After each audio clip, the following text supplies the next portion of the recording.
सभी को राधे राधे। जय श्रीमान नारायण। आपके अपने YouTube चैनल प्रेम भक्ति में फिर से एक बार स्वागत है। और इसी के साथ आज हम सुनेंगे ज्येष्ठ मास महात्म अध्याय 16 गंगा अवतरण कथा वर्णन। तो आइए मन में श्री लक्ष्मी नारायण का ध्यान करते हुए आगे की कथा सुनते हैं। स्कंद जी बोले कि हे विप्रे, इसके पश्चात राजा भागीरथ निष्कपट राज्य कर अपने पूर्व पितरों के समाचार सुनकर अत्यंत उदासीन हो गया और बहुत ही दुखी रहा और समस्त राज्य तथा कोष खजाने को छोड़कर पितामह राजा सगर के अधीन उनकी आज्ञा लेकर दारुण तप करने में नियमित तपोवन करने लगे। श्री शिव जी को प्रसन्न करने के लिए निराहार रहकर स्थिर चित्त से पंचा अक्षर विद्या ओम नमः शिवाय का जाप करने लग गए तथा 10,000 पर्याप्त दिन रात एक पैर से स्थित रहकर जल मात्र आहार करके तथा वायु पीकर तप करने लगे। इस प्रकार तप करते हुए जब राजा भागीरथ को बहुत समय हो गया, तब भक्त वत्सल श्री शिव जी महाराज स्वयं वहाँ आकर प्रकट हो गए और भागीरथ की भक्ति के वंशीभूत होकर जब वर देने के लिए श्री शिव जी महाराज ने स्वयं आए और वर मांगने के लिए कहा, तब राजा भागीरथ ने शिवजी को देखकर उन्हें प्रणाम किया। उन्हें मधुर वचन बोले। भागीरथ कहने लगे कि हे शिव शंभु, आपको नमस्कार है। हे सबको सुख प्रदान करने वाले हे जगन्नाथ, आपको नमस्कार है। विश्व के सर्वजनहार रजोगुण स्वरूप आपको नमस्कार है। हे पालनहार सतोगुण स्वरूपा आपको नमस्कार है।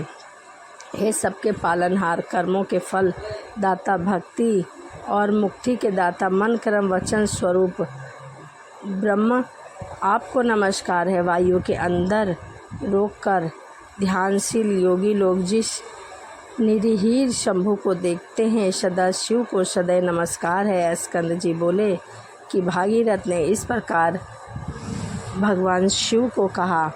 इस प्रकार भागीरथ की स्तुति से भगवान शिव प्रसन्न होकर बोले कि हे राजन, मैं तुमसे प्रसन्न हूँ, तुम वर मांगो। ऐसा सुनकर राजा भगीरथ बोले कि हे शिव, यदि आप मुझे वर देना ही चाहते हैं, यदि आप मुझ पर प्रसन्न हैं, तो मुझे आप दृढ़ भक्ति प्रदान करें और पितरों की विशुद्धि के लिए सिद्धि गंगा जी को लाइए धरती पर। यह वरदान भागीरथ ने भगवान शिव से मांगा। शिव जी कहने लगे कि हे राजन, यह गंगा स्वर्ग में वास करती है। गंगा जी को यहाँ लाने के लिए हम असमर्थ नहीं हैं। त्रिलोक्य से वंदना किए जाने पर भगवान विष्णु ही इस कार्य को कर सकते हैं।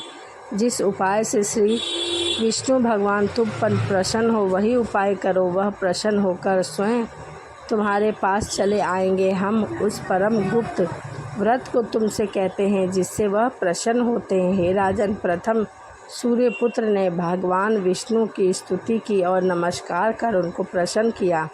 प्रसन्न होकर भगवान विष्णु ने उस योग्य व्रत को करने के लिए उनसे कहा और उनकी विधि आदि सब कुछ समझा दिया कि किस प्रकार उस व्रत को करने से श्री नारायण प्रसन्न होते हैं। इसके पश्चात बहुत दिनों तक भगवान विष्णु ने उस व्रत को गुप्त रखा। इस समय उस व्रत को मैं तुमसे कहता हूँ, तुम विधि पूर्वक उस व्रत को करो। ज्येष्ठ मास के प्रातःकाल उठकर विधि पूर्वक स्नान करो तथा त्रिविक्रम वामन भगवान का पूजा करो। पंचाग्नि सेवन करो। ब्राह्मणों को दही चावल दान दो और श्रेष्ठ जल का दान अवश्य करो। इस प्रकार इस मास में इस व्रत को करने से सभी मनोकामनाएं पूर्ण होती हैं। समस्त पापों का नाश करने वाली उस स्वर्गवाहिनी गंगा को लाया जा सकता है। श्री शिव जी के वचनों को सुनकर राजा भागीरथ ने शिरोवक्त व्रत किया। उस व्रत के अनुष्ठान मात्र से श्री विष्णु भगवान राजा भागीरथ के समीप आ गए और उन्हें दर्शन दिया और वर मांगने के लिए कहा। उन भगवान विष्णु की स्तुति तथा नमस्कार कर उससे परम पावनी गंगा जी को धरती पर लाने की याचना भागीरथ ने की। विष्णु भगवान बोले कि हे भद्र भागीरथ, मैं तुम्हारे ऐसे वचन सुनकर तुम मंदाकिनी के पवित्र तट पर तुम मेरे साथ चलो। वहाँ चलकर जप हवन स्नान तर्पण करना और ब्राह्मणों को भोजन कराना और भक्ति युक्त चित्त से व्रत करना।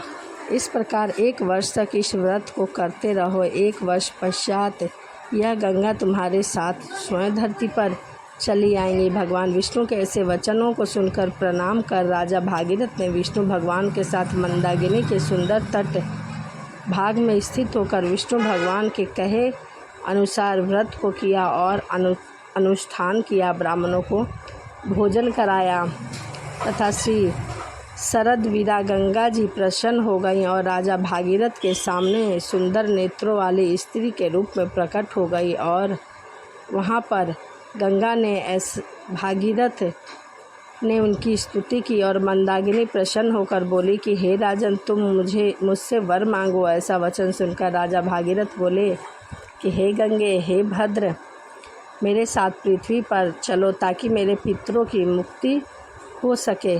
और भागीरथ को तथास्तु कहकर माता गंगा वहाँ से चली गई। एकम के दिन प्रकट होकर 10वीं के दिन प्रहार रूप हो गई और लोगों को पवित्र करने के लिए पृथ्वी पर अवतरित हुई। इसके पश्चात भागीरथ ने गंगा जी के दिव्य स्वरूप से अपने पितरों को प्रवलित किया। गंगा जल के प्रवलित से सब भस्म राशि सगर के पुत्र दिव्य देहधारी हो गए और बैकुंठ को गए।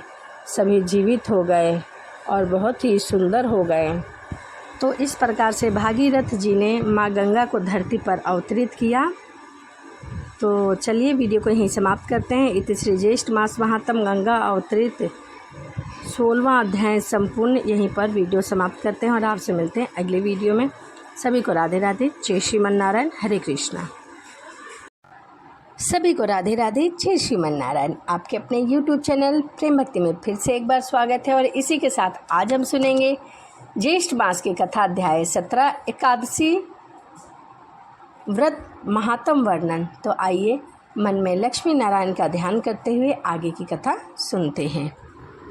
स्कंद जी कहने लगे कि हे ऋषि श्री व्यास जी राजा युधिष्ठिर से कहते हैं कि हे नृपश्रेष्ठ, ज्येष्ठ मास के शुक्ल पक्ष में एकादशी का व्रत होता है। उस एकादशी को मनुष्य को अवश्य करना चाहिए। उसके करने मात्र से ही उसके सभी पाप नष्ट हो जाते हैं। उस दिन मनुष्य निर्जल उपवास उत्तम मानी गई है।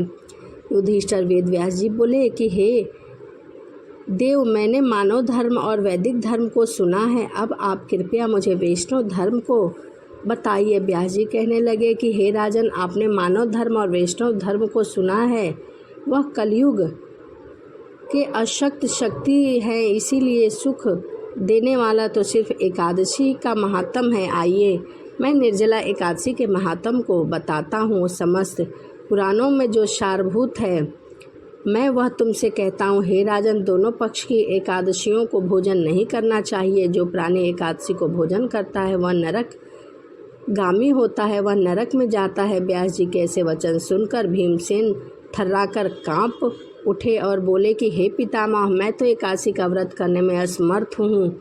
मैं उपवास किस प्रकार रखूँ, इसके विषय में कृपया करके कुछ बताइए जो महाफलदायक हो और मुझे एक ही बार इस व्रत को करना पड़े। सब एकादशियों का व्रत मैं नहीं रख सकता। व्यास जी बोले कि भीमसेन, नृप और मिथुन के सूर्य होने पर ज्येष्ठ मास के शुक्ल पक्ष की एकादशी आती है। उस दिन प्रयत्न पूर्वक तुम उपवास रखो और स्नान और आचमन करके जल छोड़कर विद्वान पुरुष अन्न और जल ग्रहण नहीं करते, अन्यथा जल ग्रहण करने से भी व्रत भंग हो जाता है, क्योंकि यह निर्जला एकादशी है। इसीलिए मनुष्य को जल ग्रहण नहीं करना चाहिए। इस व्रत को निर्जला ही रखना चाहिए,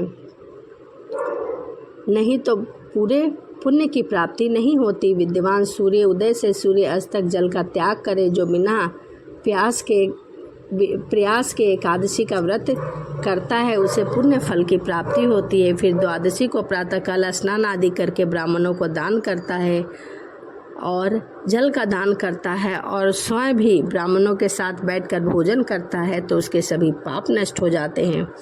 इसीलिए एकादशी के दिन हमें व्रत रखना चाहिए और द्वादशी के दिन दान अवश्य करना चाहिए। इस प्रकार व्रत करने से जो पुण्य होता है वह मुझे जनार्दन भगवान ने कहा है। ज्येष्ठ मास में शुक्ल पक्ष की एकादशी के दिन जल रहित निर्जल उपवास का जो फल होता है उसको भीमसेन तुम सुनो।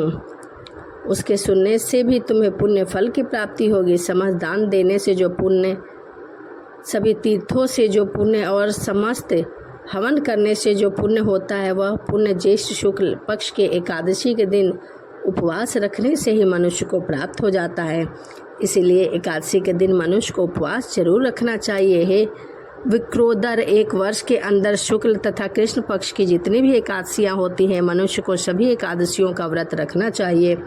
इसमें कोई संदेह नहीं है। साल में 24 एकादशी होती है और मनुष्य को 24 एकादशी का व्रत अवश्य रखना चाहिए। वह सब एकादशियाँ धन, ध्यान, पुण्य, पुत्र और आरोग्य को देने वाली होती है। नर व्याघ्र उन दिनों में उपवास करने से उक्त फल देती है। जो सत्य है वह मैं तुम्हें बताता हूँ, इसमें किंचित भी झूठ नहीं है। यह सभी सत्यता पर आधारित है। इसीलिए मनुष्य को एकादशी का व्रत अवश्य करना चाहिए। एकादशी के दिन उपवास व्रत करने से उसके सभी पाप नष्ट हो जाते हैं और यम के दूत उसे छू भी नहीं सकते, जो विकराल भयानक होते हैं।